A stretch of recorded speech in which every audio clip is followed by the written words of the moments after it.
Bueno, pues buenos días. Creo que me conocéis todos y todas. Soy Ana Carmona. Soy la responsable del proyecto EDUSI, aunque llevo más competencias, pero bueno, hoy, como habéis visto, esta sala la hemos adecuado además para el tema de EDUSI. Y hoy tenemos una jornada de trabajo en relación también con el tema de EDUSI.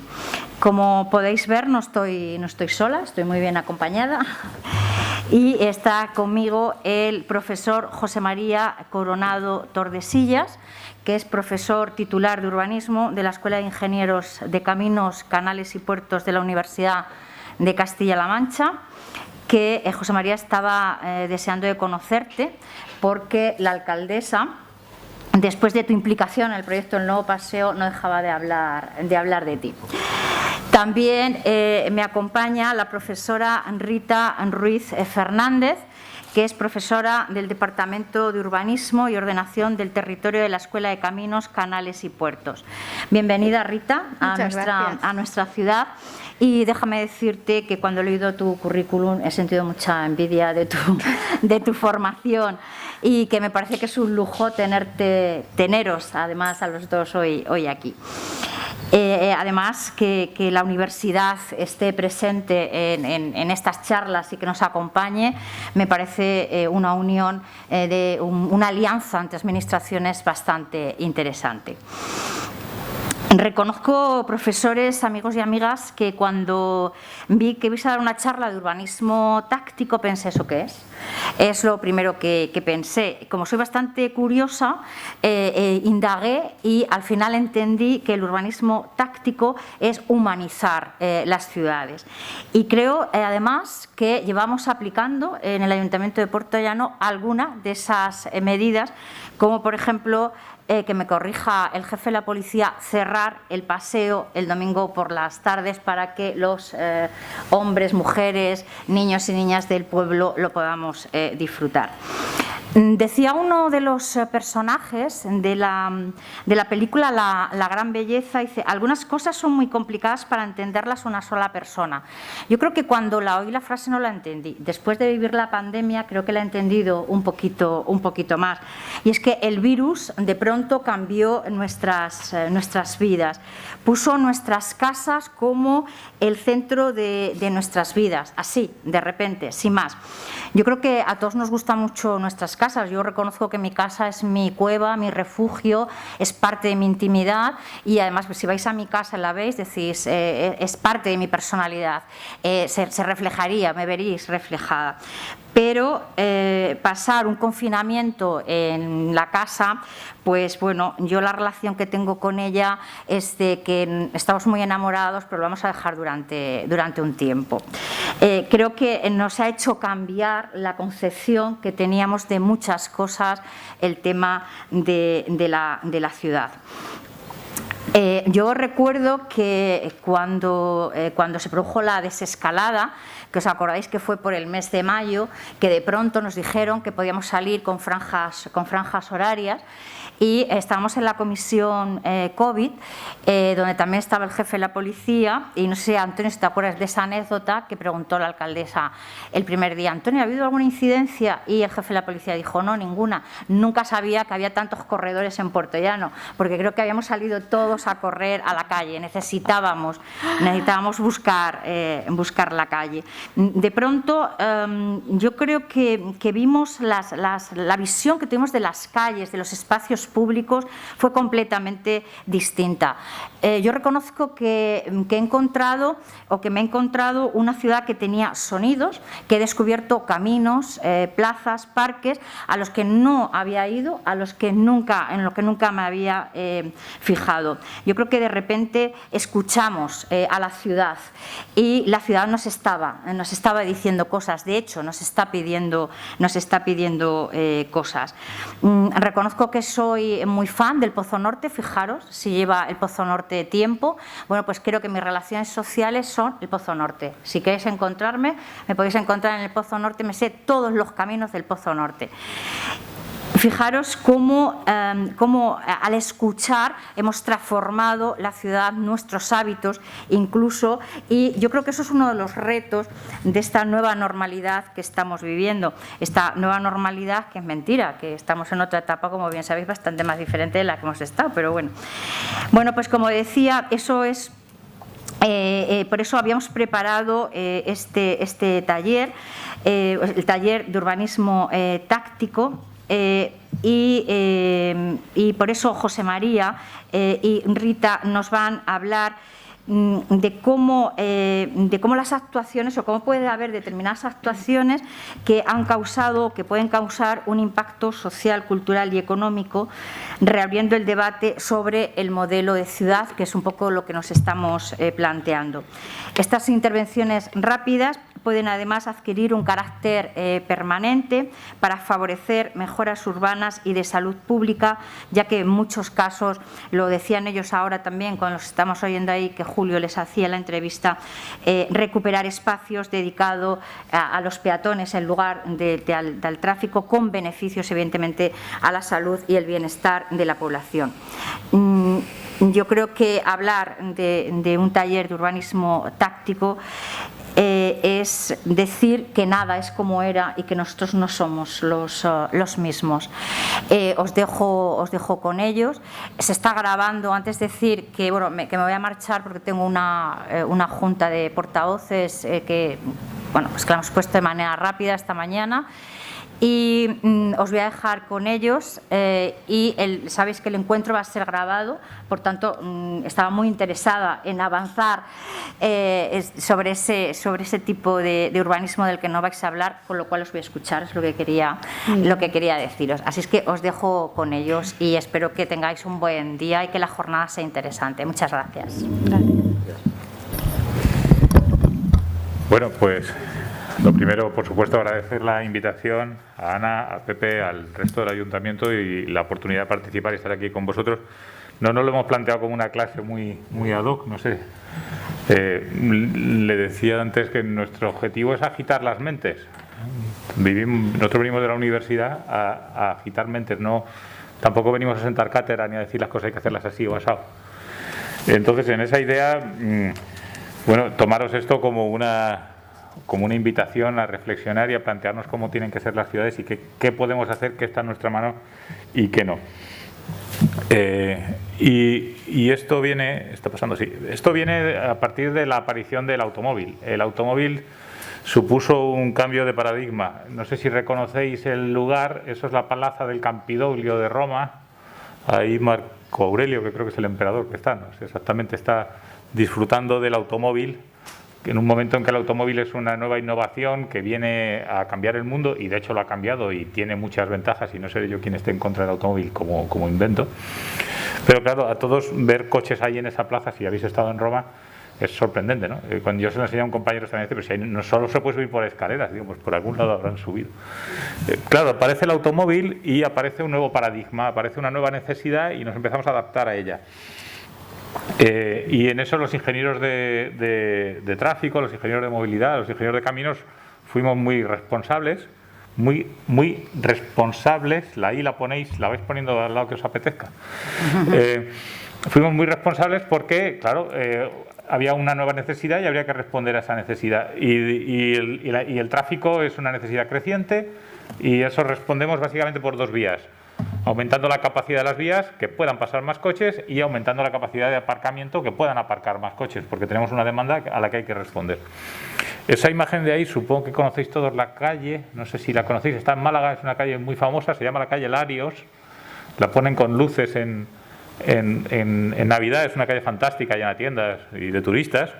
Esa es la calle Larios cuando llegó el coche, y como podéis ver, los pocos que tenían coche en Málaga en aquel momento, pues bajaban a la calle Larios y lo dejaban en el centro. Y los coches circulaban por los lados. Y bueno, y la gente por las aceras, y bueno, a nadie le parecía muy mal aquello, ¿no?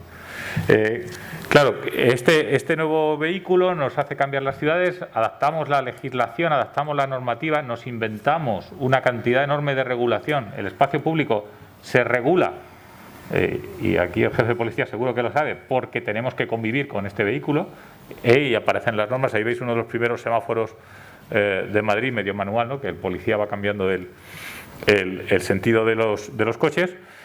Y eso empieza a tener efectos en cómo usamos el espacio público. El automóvil es hostil con los niños y hay que explicarles que tienen que tener cuidado con los coches. O esto es un término, los jaywalking en inglés es una manera de decir el tema de fue un problema muy fuerte en Estados Unidos en los años 30, que la gente cruzaba por cualquier sitio, los atropellaban. Entonces a partir de aquí se inventan los pasos de cebra y la legislación que te obliga a cruzar por un paso de cebra, ¿no? La gente estaba acostumbrada a moverse por la calle en cualquier sitio. Como los atropellaban, pues al final se reguló el concepto del paso de cebra, que hoy en día lo tenemos todos asumido, grabado desde que nacemos, ¿no? Lo primero que le enseñáis a los niños es: mira, el señorito está rojo, no cruces; mira, el señorito está verde, cruza; hay que cruzar por aquí, mira para allá, mira para acá, ¿no? Porque tenemos claro que el coche nos provoca un riesgo, ¿no? Como decía, la respuesta tradicional a esto ha sido durante 60 o 70 años ya, y son muchos años, responder a una demanda. Todas las ciudades, Puerto Llano también, donde había un carril pusieron dos, donde no había un parking se hizo un parking, donde se aparcaba y no se cabía pusimos la zona azul, primero con el disco, los antiguos se acordarán de los discos, luego con los tickets, y luego que el objeto no es más que el mismo espacio, usarlo más para poder meter más coches y que más gente pueda venir. O sea, esa ha sido nuestra política.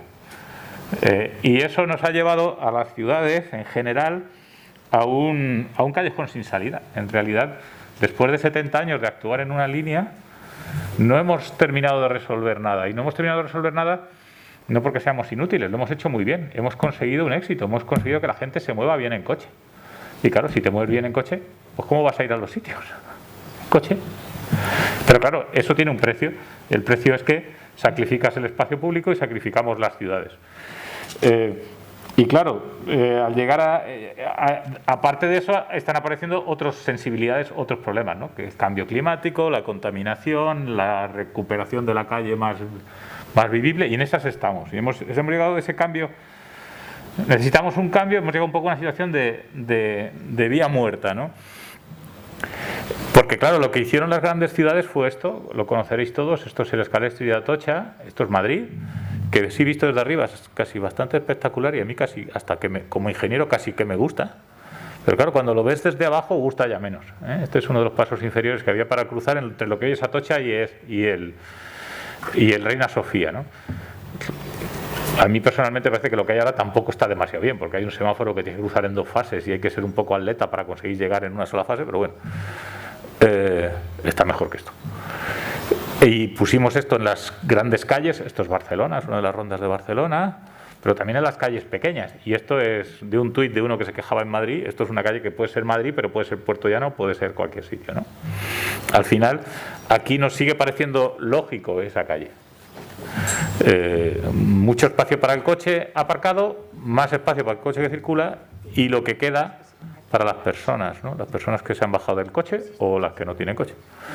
En otras culturas y en otros sitios hacen cosas como esto. A mí esta foto me parece maravillosa porque es seguir adelante, ¿no? Bueno, si podemos usar el espacio público para dejar el coche, pues esto es en México, creo.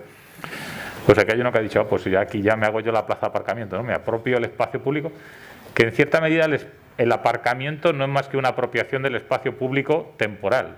Puede ser gratis o pagando, según lo gestionemos, ¿no? Claro, no solo no paga, sino que encima se ha dejado su corralito. Bueno, y la realidad es eso, que las ciudades han ido adaptándose. Aquí veis la transformación en este famoso cuadro que produce el automóvil, ¿no? Es expulsar a los peatones a los bordes y llenar el espacio público de los coches. Claro, llegamos a una vía muerta. ¿Y qué está pasando? Bueno, pues está pasando cosas como esto, y no es Puerto Llano, también empieza por P, se llama París, pero tiene unos pocos más habitantes, y en París han decidido que se acabó, que hasta aquí hemos llegado. Se han plantado. Ha llegado una alcaldesa con mucha energía política, si queréis, bien asesorada a mi modo de entender por urbanistas, y han decidido hasta aquí han llegado. Y han dicho que el nuevo modelo se llama Le Paris du quart d'heure, que es todo a 15 minutos. Y hay que intentar tener el gimnasio a 15 minutos, la escuela a 15 minutos, el comercio a 15 minutos, andando o en bici o en transporte público. Y para ello, ¿qué van a hacer? Pues quitar de aquí al 2026 el 70.000 plazas de aparcamiento de la calle, que es un montón, creo que es el 40 y tantos % en 4 años. No es de aquí al 2050, es en 4 años. Y claro, yo se lo ponía ayer a los alumnos y me decían, bueno, ¿y los franceses qué van a hacer? ¿No podrán tener coche? Y bueno, pues el que no tenga un parking probablemente no. Pero ya hay ciudades como Tokio que funcionan así. Claro, Tokio son 20 millones y se dieron cuenta hace ya mucho tiempo de que esto no les lleva a ningún lado. Claro, Puerto Llano no es París, o sea que tampoco copiéis esto. Puerto Llano ya está casi todo a un cuarto de hora. Estoy poniendo el contexto. Este es el tipo de actuaciones que plantean en París, ¿no? Como veis ahí, eso es casi urbanismo táctico. Han quitado el aparcamiento y luego están las típicas claves. Nosotros tenemos una asignatura de urbanismo sostenible que damos a los alumnos. Pues es el 1, el 2 y el 3, pues son las típicas claves. Reverdecer, facilitar a los niños el juego, las personas mayores, la accesibilidad, el cambio climático, el jardín vertical. ¿No? Van colocando elementos para integrar la ciudad. El otro ejemplo que está ahora mismo muy de moda es el caso de Barcelona. En Barcelona han hecho una apuesta en el ensanche, lo que era el ensanche de las superillas, es el esquema que veis arriba. Básicamente, Barcelona es una malla de calles y funcionaba una para arriba y una para abajo, una para arriba y una para abajo. Coches para arriba, coches para abajo. Han optado porque unas para abajo, unas para peatones, otras para peatones y unas para arriba. Entonces, 2 de cada 3 se liberan del tránsito de coches. No quiere decir que no se pueda acceder porque hay cocheras, y en esos espacios bueno, ese es el esquema, no está todo hecho así. Han empezado haciendo superillas, el concepto de supermanzana, ¿no? Es coger 9 manzanas, 16, ¿no? Y ponerlas juntas como veis ahí en ese esquema. Y claro, ¿qué es lo que pasa? Parece que tenemos que hacer estos cambios. Bueno, pues se están planteando hacer estos cambios. Pero aquí la gente que sabe de obras y los que estáis en el ayuntamiento y que licitáis, sabéis que cualquier obra es cara, cuesta mucho dinero, es larga de tramitar, es un expediente, no se puede transformar una ciudad en 4 años. Entonces, claro, ¿qué es lo que hemos ido haciendo hasta ahora? Pues hemos ido haciendo en todas las ciudades lo mismo. Peatonalizábamos un poquito por el centro, ponemos una calle más aquí, arreglamos esto un poquito, mientras que el resto del mundo seguía girando. Y fuera hacíamos un centro comercial, unos pocos unifamiliares más, otro centro comercial por acá. Esto para provocar. El McDonald's nos lo llevábamos más lejos. Y entonces, al final, claro, estamos actuando en el centro, pero la ciudad sigue siendo la ciudad del coche más allá. Entonces, claro, es complicado. Decía que las obras, esto no es urbanismo táctico, esto es urbanismo adaptándose a estos nuevos tiempos que vienen. Esto es Europa. Aquí alguien se ha dado cuenta de que un paso inferior que se hizo en los años 60, 70, en esa dinámica de dar más capacidad a las calles, llega un momento que ya no sirve y deciden cerrarlo y desmontarlo. Es lo mismo que el Scalestri de Atocha, que también se desmontó. Pues aquí se ha desmontado, pero claro, estos son intervenciones duras que cuestan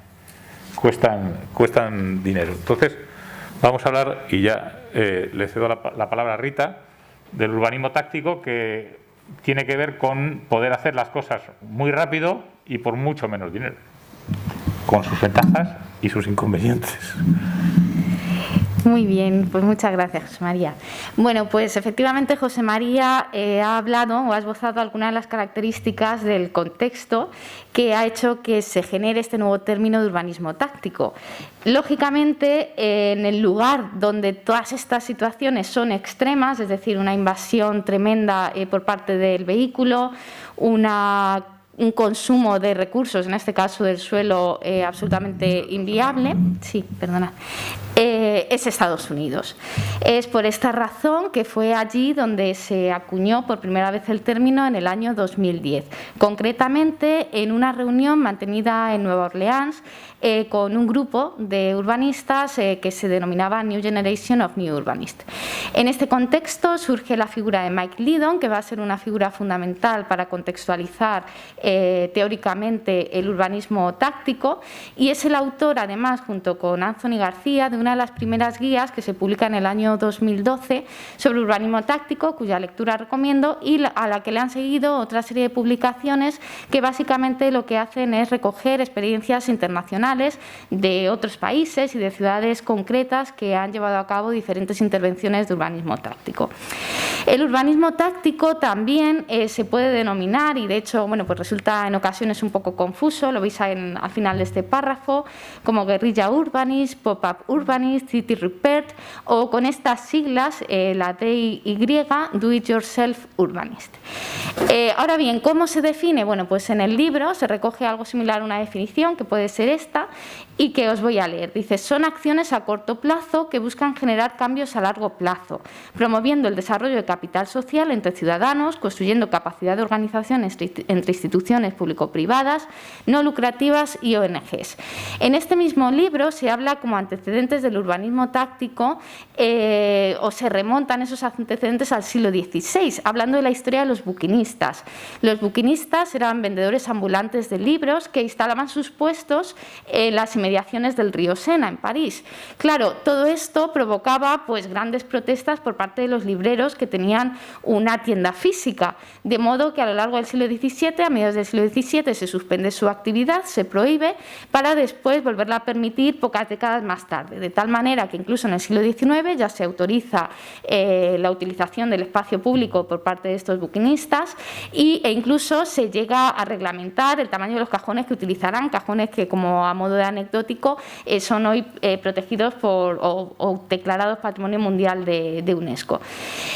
Claro, este contexto un poco alegal realmente no es lo que es el urbanismo táctico. El urbanismo táctico no llama a la desobediencia civil, sino que el adjetivo de táctico lo que realmente remite o a lo que quiere aludir es a lo pragmático del término. Es decir, aquí lo que nos interesa, de la misma manera que la táctica en una partida de ajedrez o en un partido de fútbol, aquí lo que nos interesa es el resultado, y además resultados que, como bien decía José María, tienen que ser inmediatos.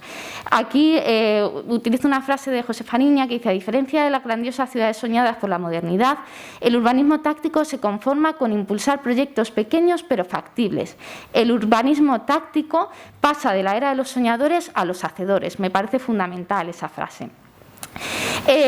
Como aunque no bajo el título del urbanismo táctico, ya hubo una serie de intervenciones en los años 70, por ejemplo, con Luis Prieto, el alcalde de Bogotá, que hace por primera vez plantea cortar determinadas vías los fines de semana para que puedan circular, en este caso, peatones y ciclistas. Dicen que en los años 70 fue el origen de estas ciclovías.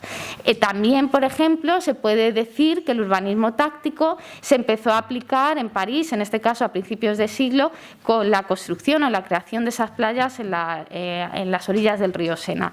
Pero fundamentalmente, y Mike Lydon lo comenta en muchísimas ocasiones, uno de los principales referentes del urbanismo táctico, aunque no se denomina entonces como tal, fue Janet Sadik-Khan, que fue comisaria de Transportes y Movilidad del Ayuntamiento de Nueva York entre el año 2007 y 2013 y autora de esta publicación que pongo al lado, de Street Fight, que fue conocida por llevar a cabo muchas intervenciones de muy bajo presupuesto, pero entre todas ellas, sin duda, la que destacó entre todas fue la peatonalización de Times Square, apoyada en este caso del estudio de arquitectura de Jan Gehl, que tiene su sede en Copenhague, pero tiene también oficinas en otras ciudades del mundo.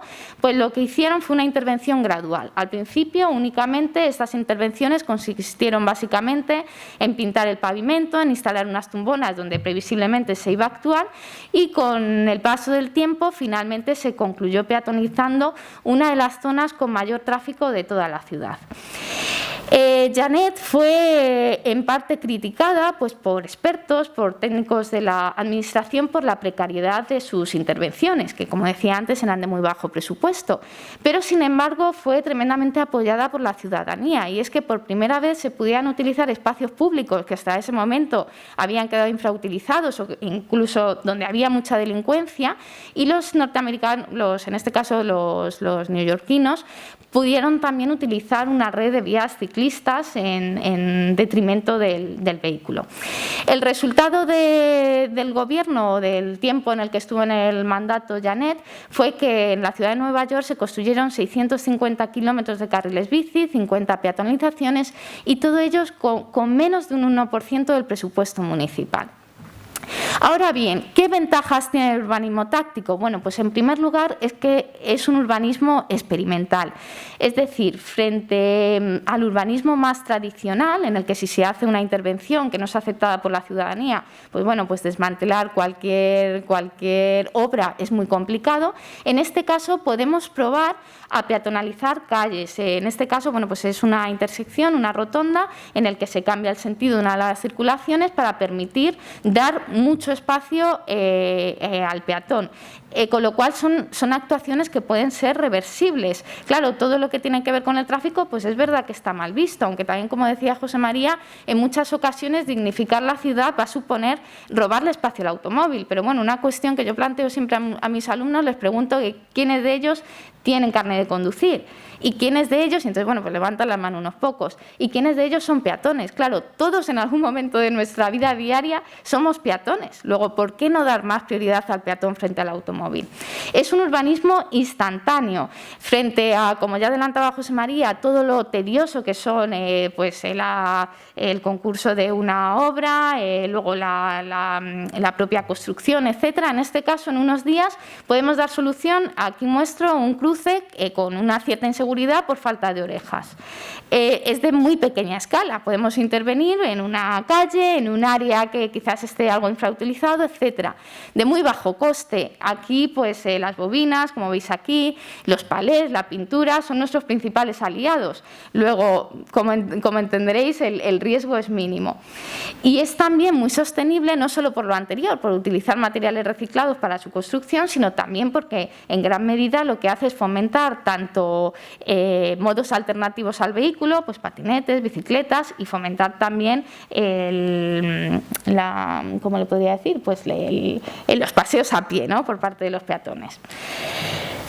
Y otro asunto que también es fundamental es que el urbanismo táctico es tremendamente participativo. Lo es a la hora de concebir las propias intervenciones que se van a hacer, a la hora de llevarlas a cabo. Aquí tenemos unas personas pues pintando el pavimento, y a la hora también de contar con cuál es la opinión de los ciudadanos y de las asociaciones de vecinos. Aquí tenemos una etiqueta que dice: me gustaría que esto fuese pues un espacio determinado de la ciudad que sabemos que está infrautilizado, un solar vacío, pues es una manera en la que efectivamente los ciudadanos pueden darnos su opinión.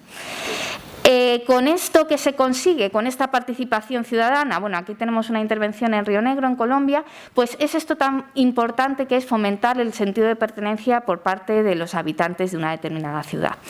En general, el urbanismo táctico huye de alardes formales y planteamientos icónicos, obviamente, conciencia a los usuarios y les muestra una ciudad más amable. Aquí muestro el Paseo de la Bandera en Santiago de Chile, con un mobiliario además muy atractivo, y aunque generalmente es un urbanismo top-down, es decir, parte de la administración, la iniciativa, aunque con mucha participación ciudadana, y se plantean esas intervenciones, en ocasiones puede ser en el sentido inverso, es decir, los propios ciudadanos o un particular, en este caso pintando un paso de cebra, llama la atención a la administración sobre algún defecto que hay en la ciudad. Bueno, aquí pues utilizando el socavano es un artista para colocar ese mosaico, ¿no?, y llamar la atención, advertir sobre ese defecto en el pavimento, o para mostrar determinadas carencias que tiene la ciudad y que podría mejorar. En este caso muestro un ejemplo que llevamos a cabo en la Escuela de Caminos de Ciudad Real hace pues 3 años o cosas así, en la que en el entorno del edificio Politécnico hay un espacio absolutamente vacío, infrautilizado, un espacio en el que no hay nada de mobiliario, por ejemplo, para que los chicos pudiesen tener una zona estancial, y en la que intervenimos con una estrategia de urbanismo táctico. Es cierto que aquí no logramos nuestro objetivo, que era llamar la atención, en este caso pues, al vicerrectorado, al antiguo vicerrectorado de Infraestructuras, pero bueno, yo espero que en algún momento esto pues cale y realmente se haga una intervención que fue muy utilizada ya no solo por los estudiantes del propio Politécnico, sino también por los ciudadanos. O sea, gente que iba con el perro se paraba aquí cuando, claro, es un lugar que en la actualidad no tiene ningún uso, como decía anteriormente. Otra estrategia derivada también del urbanismo táctico y que sería que parte de la bottom-up, digamos, es el Parlet. El Parlet es una estrategia que surgió en el año 2005 en San Francisco de la mano del colectivo Rebar, que consistió en utilizar un espacio de la ciudad para hacer una intervención efímera. En esta ocasión ellos lo que hicieron fue utilizar un vacío legal que había en relación a un día, poder ocupar este espacio de la misma manera que lo hace un automóvil, de la misma manera que nosotros pagamos una zona azul para instalar un vehículo, para aparcar un vehículo. ¿Por qué no podemos pagar esa zona azul y salirme yo con mis amigos a establecer una zona de reunión, ¿no? Bueno, pues ese era el concepto, y fue un concepto que tuvo tal éxito que incluso el colectivo Rebar tuvo que redactar una guía, puesto que fue una actividad que empezó a usarse mucho y a repetirse en muchas ciudades del mundo.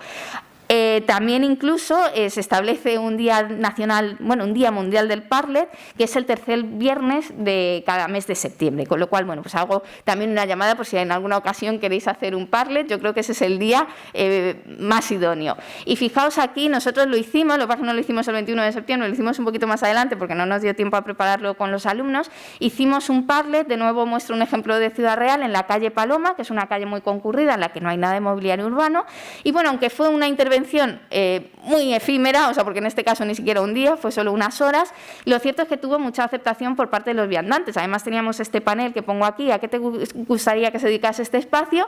Y ahí la gente podía ir participando y diciendo, pues efectivamente me gustaría que aquí hubiese un banco, porque cuando salgo con mi madre de paseo, pues no sabemos dónde sentarnos, etcétera, etcétera, ¿no? Bueno, aquí otras imágenes de esta intervención Parlet que hicimos por parte de la universidad. Entonces, aparte de en Estados Unidos, todas estas intervenciones, antes enseñaba también esta imagen cuando hablábamos de Janet, pero se han hecho también intervenciones para mejorar la movilidad ciclista, en patinete en este caso, mejorando ciertas intersecciones, se han peatonalizado determinados bulevares, aquí un ejemplo de Los Ángeles, se han ocupado también determinados solares que estaban vacíos. Fijaos aquí, pongo incluso el presupuesto que ha costado hacer una bolera y una zona de estancia, de terraza, que puede ser aprovechada por los vecinos. De nuevo insisto en esa idea de bajo coste. Todas estas experiencias que partieron de Estados Unidos se han ido extendiendo a otras ciudades del mundo. Son especialmente significativas las intervenciones que se han llevado a cabo en Iberoamérica. Claro, ahí el espacio público es verdad que es muy mejorable y aquí muestro algunos ejemplos. En Fortaleza, en Brasil, en el proyecto Ciudad 2000, en el que anteriormente a la intervención el 80% prácticamente del espacio era destinado al automóvil. Con esta intervención se da la vuelta a estos datos, de modo que el 73% del espacio pasa a ser de los peatones, y frente al 80% de personas que se sentían inseguras en la utilización de estos cruces, una vez hecha esa intervención, solo el 11% tenían algún tipo de problema o pega con respecto a cómo cruzar, ¿no? El Panamá Camina es otra situación muy similar. Aquí otro ejemplo en el que además tiene un cierto carácter de urbanismo de género, que consistió en unir determinados puntos de la ciudad de Bogotá en las que se había percibido que había problemas de delincuencia y en el que las mujeres se sentían especialmente inseguras, con una ruta ciclista y habilitando todas esas hitos o todas esas zonas a través de colectivos femeninos con mensajes, que incluyesen mensajes que lo que hacían era denostar la violencia de género. Y también Chile, que además de otra serie de intervenciones como el Paseo de la Bandera que veíamos anteriormente, ha redactado un plan estratégico de urbanismo táctico con mucha intervención ciudadana y en la que prioriza una serie de intervenciones. Aquí un ejemplo en el medio de la diapositiva, veis el antes y el después que se propone. Se priorizan a corto y medio plazo las intervenciones según muchos factores, a cuántas personas va a afectar, si afecta o no a la seguridad de los peatones, etcétera. En España, el caso de Barcelona, como decía José María, es uno de los más representativos. En la calle Galileo, no sé si conocéis este caso, se hacía una intervención eliminando parte de los aparcamientos de esta calle, pero que finalmente, y a pesar de que era una intervención de apenas unas decenas de metros, quedó muy politizado y de hecho, os sonará que poco después fue retirado y ahí la foto política del momento, ¿no? de la retirada, una lástima, ¿no? Desde nuestro punto de vista. En el año 2020, ¿qué sucede con el urbanismo táctico? Que se sucede un nuevo punto de inflexión. Llega el coronavirus, nadie entendemos nada y lo único que entendemos es que parece que es fundamental que mantengamos un distanciamiento social. Así pues, todas las ciudades del mundo hemos tenido que cambiar casi de forma inmediata nuestra forma de vivir en las ciudades.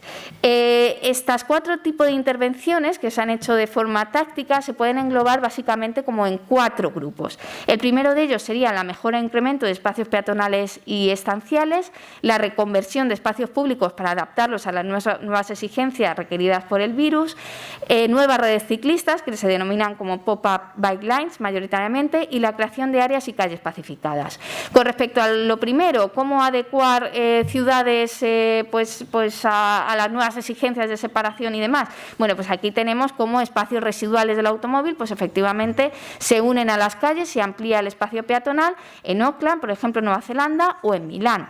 En el caso de cómo adaptamos los espacios públicos ya existentes, bueno, pues aquí tenemos imágenes de Singapur, marcando dónde podemos sentarnos en lugar de con esas cintas de obra tan precarias, digamos, ¿no? Y luego, con respecto a los carriles bici, yo creo que las ciudades más representativas han sido Londres, en el que, según el tuit del alcalde, pues se hace una red de más de 50 kilómetros pues en un periodo récord, o en París, donde se ha incrementado la infraestructura ciclista en 650 kilómetros y, como bien decía José María, además de pensar que esto sea permanente, es cierto que bueno, pues se ha acelerado estas intervenciones por la idea de reducir en un 70% todo el espacio dedicado al automóvil. Fijaos aquí, claro, esto es peligroso, ¿no? Viendo una noticia, decía que, claro, el problema de estas intervenciones era que lo que llevábamos de año había más muertes de ciclistas con respecto al año anterior, pero claro, y decían, claro, esto se debe a que es una llamada a ciclistas inexpertos. Probablemente no, vamos, seguro que no, o sea, porque esas muertes no se han producido por caídas, se habrán producido por atropello. Luego, la inexperiencia es de los conductores, que no están acostumbrados a ningún otro modo alternativo que no sea el vehículo, ¿no? Y que tienen esa prevalencia o esa prioridad en las calles. Y Nueva York, que aparte de también carriles bici, lo que han trabajado es en open concept, cerraban en determinadas horas, tal y como aquí comentaba Ana, pues cerraban zonas para permitir realmente el distanciamiento social de los peatones. Pero claro, aquí es interesante el hecho de que no se hacen grandes paseos, sino que lo que se hace es en calles en las que realmente hay un espacio de acera muy reducido y en el que es imposible sino mantener esa distancia. O las Play Street en Berlín, que consistía en que si más de 7 residentes lo deseaban, se cerraban durante determinadas horas las calles para que pudiesen jugar los niños, ¿no? En Barcelona también, pues bueno, pues también conocéis todas las intervenciones, la ampliación de terrazas utilizando zonas de aparcamiento y demás. Ahora bien, a mí me gustaría concluir pues haciendo una llamada de atención, ¿no? Lógicamente, el coronavirus ha supuesto un cambio, ¿no?, en nuestro, o debería ser en el paradigma, pero también tenemos que tener muy en cuenta que esto ojalá sea una situación coyuntural, pero lo que sí que está claro es que el cambio climático es un problema estructural que tenemos que afrontar y que quizás ahora sea buen momento. ¿Por qué no utilizamos todas las medidas que podemos implantar ahora con el coronavirus para realmente adaptarnos a las exigencias de los Objetivos de Desarrollo Sostenible y, en concreto, a ese decimoprimero que aboga por las ciudades y comunidades sostenibles? ¿Por qué no pues evitamos estas aglomeraciones en las entradas y salidas de colegios para que realmente podamos tener ese distanciamiento social? Pero ¿por qué no utilizamos espacio de los vehículos pues para hacer zonas de ocio, zonas de estancia? ¿Por qué no damos clases en el exterior? ¿Por qué no fomentamos actividades? Aquí, por ejemplo, pues en esa imagen están haciendo un grupo de personas yoga. ¿O por qué no creamos microhuertos que permitan desarrollar más vida en el exterior, ¿no? Ahora que parece que está muy probado que el principal contagio también son los aerosoles. ¿Por qué no utilizamos espacios infrautilizados, vacíos, solares, para hacer nuevos parques? ¿Por qué no realmente apostamos por un nuevo tipo de movilidad frente a lo inviable del vehículo, no solo desde el punto de vista de contaminación, sino también de espacio? Como decía José María, el vehículo eléctrico no es la solución. ¿Por qué no apostamos por nuevos modos de movilidad? ¿Por qué no mostramos, más aún en ciudades intermedias, que todo está a pie, muy a mano? En este caso muestro pues un plano de walkability de Ciudad Real, ¿no? ¿Por qué no hacemos una ciudad más racional para el peatón? ¿Por qué no incrementamos la seguridad en nuestras calles? En lugar de con los badenes, en la imagen de la izquierda, pues con urbanismo táctico hacemos esos quiebros del trazado en planta como medida de reducción de la velocidad de los vehículos. ¿Por qué no, en definitiva, hacemos una ciudad más amable, más más apta para los peatones, ¿no? Y José María, te cedo de nuevo la palabra. La idea era que yo ahora cerrase, pero en realidad Rita casi ya ha cerrado, ¿no? Porque lo que ha hecho es lanzar las preguntas que se quedan en el aire, pero que tenemos que contestar. Yo había preparado dos imágenes. Una en plan concurso de la tele. ¿La reconocéis? Es Ciudad Real, es el Miami Gastro. Es en las ferias. En las ferias cortan la calle 4 horas o 5 horas, ponen un grupo de música a tocar ahí y ya está. ¿Por qué lo traigo? Porque el urbanismo táctico ya lo hacemos. O sea, ya hacemos, lo habéis comentado al principio, ya se hace. Ya usamos el espacio público de vez en cuando para otras cosas, pero muy de vez en cuando. Yo puse un tuit con esta foto. Cuando son las procesiones a nadie le molesta, o si le molesta se aguanta, y se quitan las calles de todas las calles de la ciudad, los coches se quitan todos para pasar las procesiones. Bueno, pero y con la iglesia y con los que van vestidos de penitentes, ¿no? O sea, pero al final la ciudad entiende que en esos días lo podemos hacer. Entonces la pregunta es, ¿por qué no lo podemos hacer en otros momentos? Nuestra research question, como decimos nosotros, nuestra pregunta de investigación, y un poco hacia donde nosotros queremos llevar esto como un tema de investigación es, vale, tenemos una herramienta que, como ha explicado Rita, es muy efectiva, muy rápida, muy pragmática, ¿no? Va por la solución, casi da igual el camino por el que llegues, pero también hay que entender cómo la utilizas, cómo la programas, cómo la priorizas, dónde intervienes, dónde no, cómo lo participas, cómo lo comunicas. Porque uno de los casos que Rita lo pasó sobre él muy rápido es el caso de Galileo. Yo Galileo no lo conocía muy bien, había oído el ruido, ¿no? Y me fui a verlo en el Street View, y en realidad lo de Galileo es una manzana. Son 40 metros de calle, es que no da ni para empezar a hablar. Pero se montó una polémica enorme por una cosa que es mínima. Y en mi opinión el gran error fue el problema de comunicación y el problema de participación ciudadana. Decidieron consultarlo a los vecinos, y claro, los vecinos de la calle Galileo dijeron que ellos querían aparcar los coches y no salió.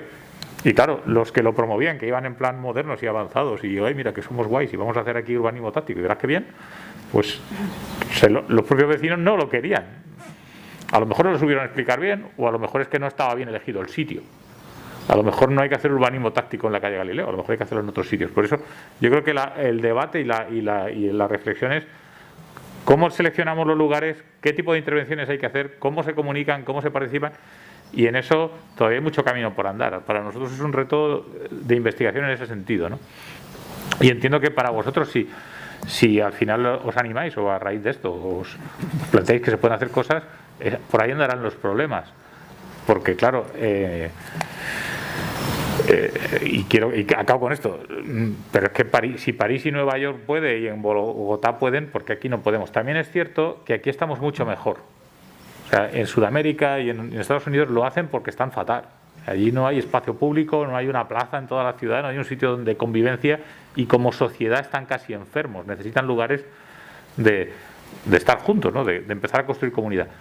Aquí estamos muchísimo mejor, nuestra cultura mediterránea, nuestra forma de usar el espacio público. Vosotros tenéis esta maravilla que está aquí, que es el paseo. Bueno, entonces, nuestro punto de partida es muy diferente, pero no hay ciudad que esté al 100% bien, como le decía el periodista antes. No hay ciudad que esté bien porque las ciudades se construyen durante siglos, las obras se construyen hoy y se hacen con los criterios de hoy, pero la ciudad evoluciona, las personas evolucionan y, claro, tendréis aceras de hace 70 años, tendréis calles de hace 100 y habrá sitios que se habrán quedado obsoletos. Es normal.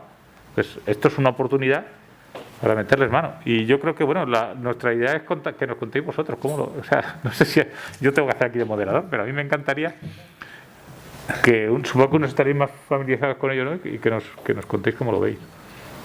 La jefa del urbanismo.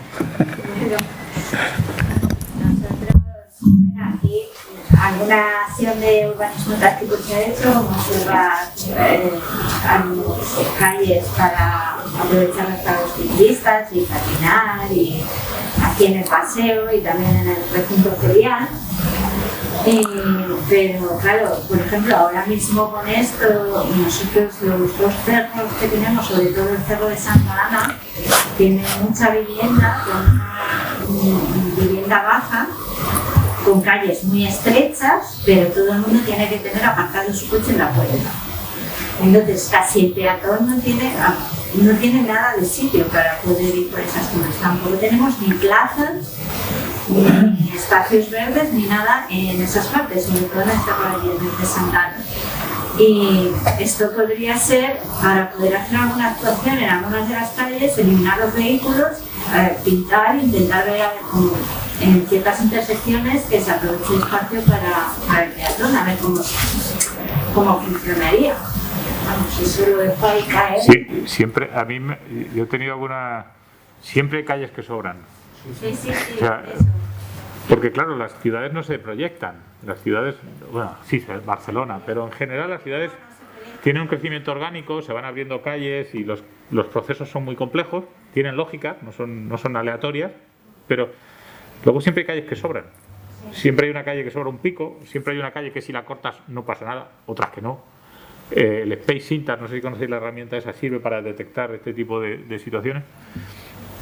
Y al final, claro, no puedes decir, bueno, voy a quitar todos los coches. No estamos en París. Ellos tienen un metro y tienen otras cosas, pero al final un trozo de una calle, un pico. Hay veces que el urbanismo táctico es tan simple como invertir el sentido de una calle. Simplemente con mover los coches para el otro lado, al llegar a la intersección ya se funciona de otra manera, entonces puedo convertir la rotonda en dos calles que hacen así. Sí, pongo si quieres el ejemplo de... Eso además es una medida de disuasión del tráfico porque evitas lo que llaman el rat running, que es que la gente se meta por los barrios a atajar. Entonces, reestructuras las direcciones.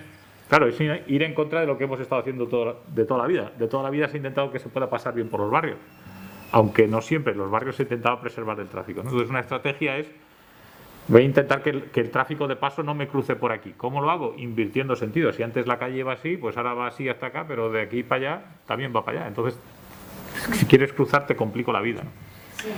Y a veces una pequeña decisión de esas, y muchas rotondas de estas, plazas como estas, que están infradiseñadas, al final estos sitios suelen servir para que los más listos, lo cual es un debate que también me gustaría plantear aquí, las ciudades están hechas para los más listos.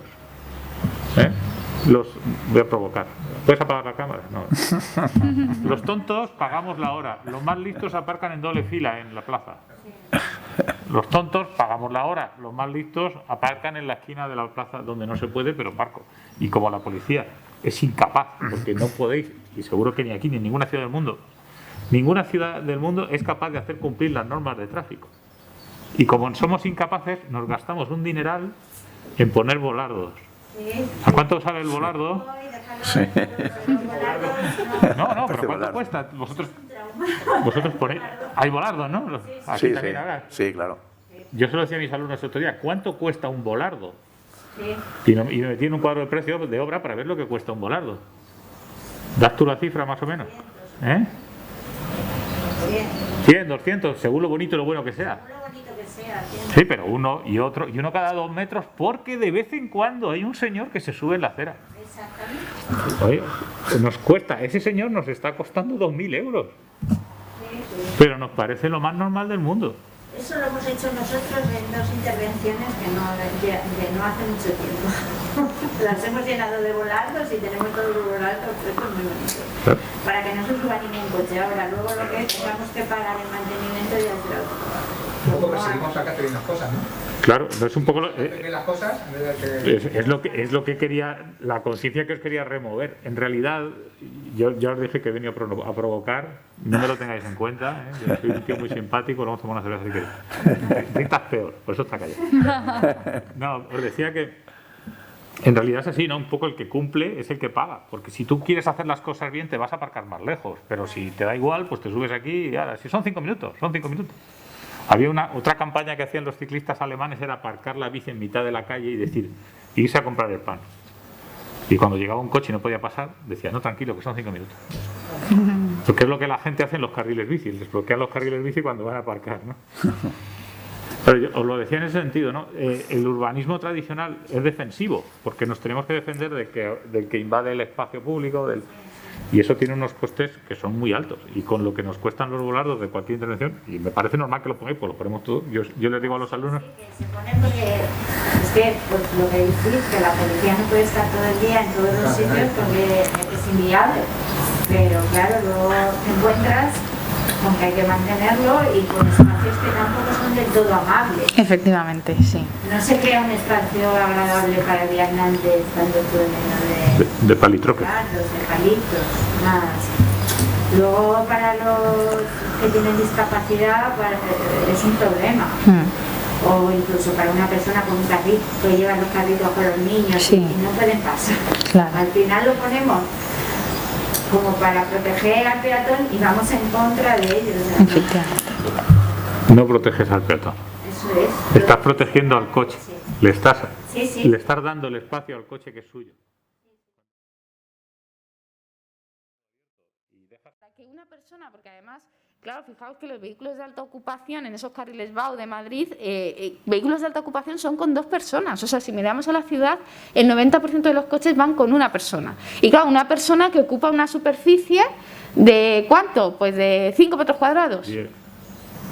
3 por 2, 6. Ah, sí, bueno. bueno, depende del tamaño del coche, ya, es que José Si María... los coches pudieran ir adheridos uno a otro, que José María, pero claro, esta imagen, yo creo que, como dicen, una imagen vale más que 1000 palabras, efectivamente, o sea, la cantidad, el espacio que ocupa este grupo de personas en coche o a pie.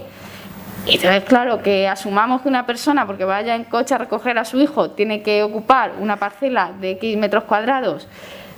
el tema de los colegios es un buen sitio para Sí, empezar. eso es un sitio idóneo, sí. Eso Sí. todos los padres son Sí. yo no tengo hijos, así que aquí puedo acusar, si no también lo haría yo.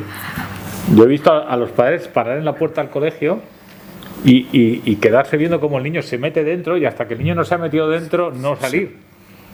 Porque le da miedo que se lo lleve alguien, que puede pasar, que no digo yo que no, pero claro, si cada padre hace eso y lo multiplica por 200 niños que hay en el colegio, seguro que la policía allí no hay que ponga orden. Eso pasa en todos los colegios, ¿no? Entonces, claro, también hay soluciones alternativas. No sé si conocéis los pedibuses.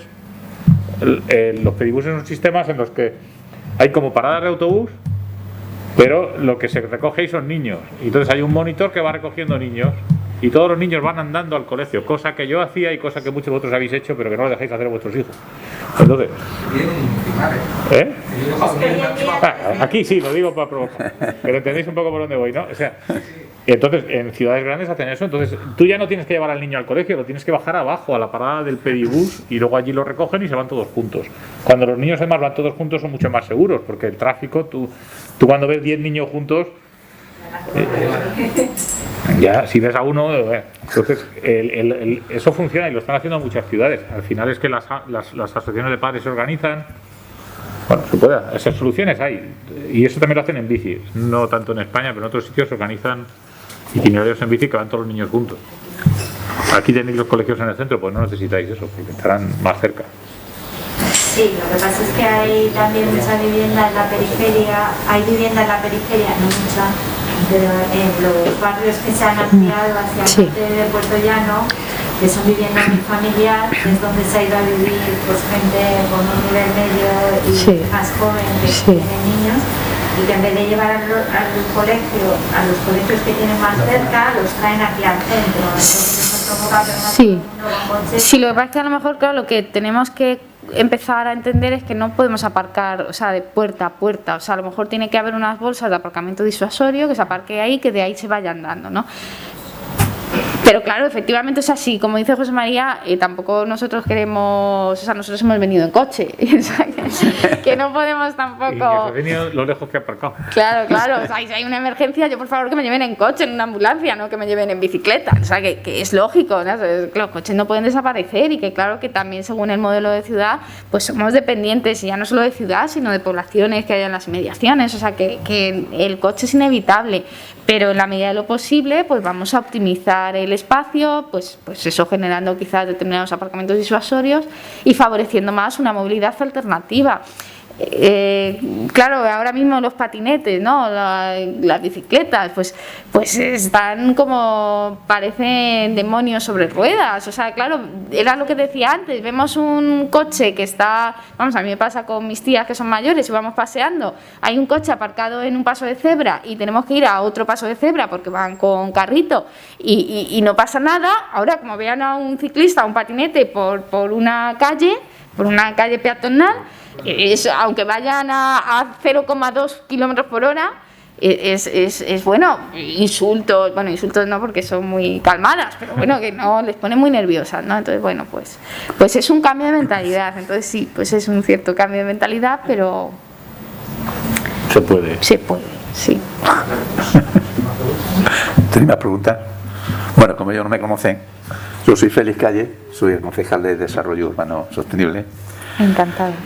Disculparme haber llegado tarde, pero teníamos una reunión en alcaldía que no había forma de cortarla, con lo cual hacía mucho que no corría, pero yo creo que los 100 metros lo he batido, pero vamos, nivel Johnson. Bueno, yo quería decir que estamos encantados y honrados que viniera. No sé si habéis estado antes en Puerto Llano, pero bueno, os volvemos a dar otra vez la bienvenida pues a una ciudad amable. Y que dentro de poco será más sostenible, más verde y será muchísimo mejor, entre ellos con vuestra colaboración.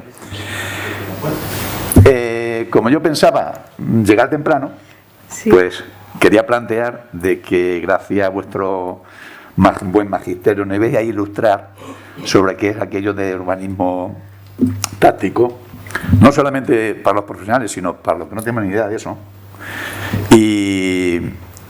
Y creo que nos iba a ayudar mucho y iba a ampliar nuestros conocimientos.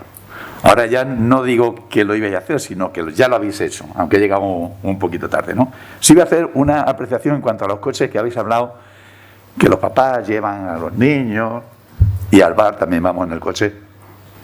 El jefe de la policía, Antonio, lo sabe, que para ir al bar de la esquina cogemos el coche, bajamos al otro bar y también cogemos el coche. O sea, lo del coche es algo tremendo, ¿Qué pasa? Que por llegar tarde pues me toca clausurar este tema, cosa que a mí nunca me gusta hacer ningún tipo de cláusula, pero sobre todo daros las gracias por lo que he dicho, por ampliar nuestros conocimientos en cuanto a lo que es el urbanismo táctico y esperemos que vengáis cuantas veces queráis y lo más pronto posible para seguir ilustrándonos. Y a nivel personal sí que os puedo decir que la próxima ocasión sí que voy a llegar temprano, pero como media hora antes, para que no me tengáis que estar esperando.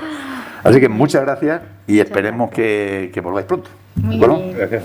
Muchas gracias.